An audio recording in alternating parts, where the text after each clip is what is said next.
She once stood in the middle of America's most heated debates, sharp, composed, and unafraid to ask the questions no one else dared. Before we continue, please take some time to subscribe to Dailydose, like, and share this video. Megyn Kelly was known for her fearless tone and bold presence as a primetime Fox News host. But now, years after walking away from mainstream television, she found herself in a different kind of spotlight, one she made herself behind the microphone of her own podcast. One cool autumn morning, Megyn opened her show not with a political controversy or breaking news, but with two of the most talked about women in modern celebrity culture, Meghan Markle and Kim Kardashian. To many, these two names represent fame, fashion, wealth, and influence. But to Megyn Kelly, they represented something else entirely. She didn't hold back. She spoke calmly, but her words were sharp, not born of malice, but of frustration. It wasn't personal, she said. It was cultural, and maybe it was. It began with Meghan Markle's long-standing struggle with the media, a relationship she described as toxic, manipulative, and, often, racist. In one specific example, Megyn had spoken out against her 2017 Vanity Fair magazine cover. The headline, "Wild About Harry," seemed harmless to most. But Megyn and Prince Harry were reportedly furious, linking the phrase to a 1939 musical number historically performed in blackface, and calling it racially insensitive. To Megyn Kelly, the reaction felt like another case of reaching too far. "Everything is either racist, sexist, or wrong when it comes to Meghan Markle," she said, despite all the enormous gifts and praise she's received. Kelly didn't stop there.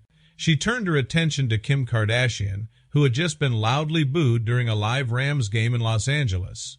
To Megyn, that crowd's reaction wasn't random. It was a reflection of how society, quietly and gradually, was beginning to reject something. "The country's getting tired," she said, "of narcissistic self-promotional rules. Don't apply to me types." In her voice, there was no anger, only a kind of weariness, the kind that builds up after years of watching values change, public heroes fall, and humility fade.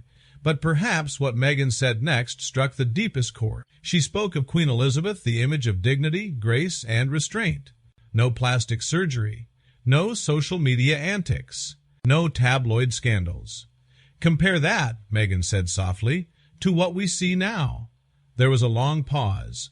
For older listeners, the message was more than celebrity criticism. It was nostalgia and a quiet grief for a disappearing era. Later in the episode, Megyn brought on Tom Bower, a British journalist and the author of Revenge, Meghan, Harry, and the War Between the Windsors. Together, they dove even deeper. Bower, with the patience of an investigative writer, described Markle as someone seductive, tactile, and focused on fame.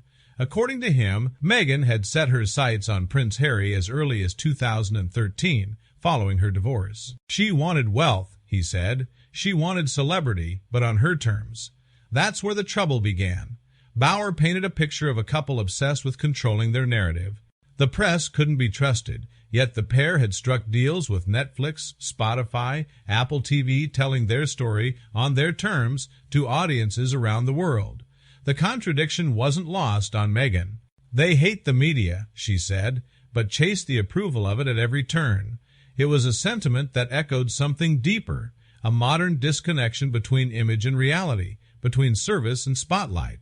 As the conversation continued, Bower revealed that Prince Harry, once considered the cheeky, lovable royal, was now reportedly fixated on being replaced in the public eye by his nephew, Prince George. "He believes his time on the world stage is limited," Bower said, "and it bothers him."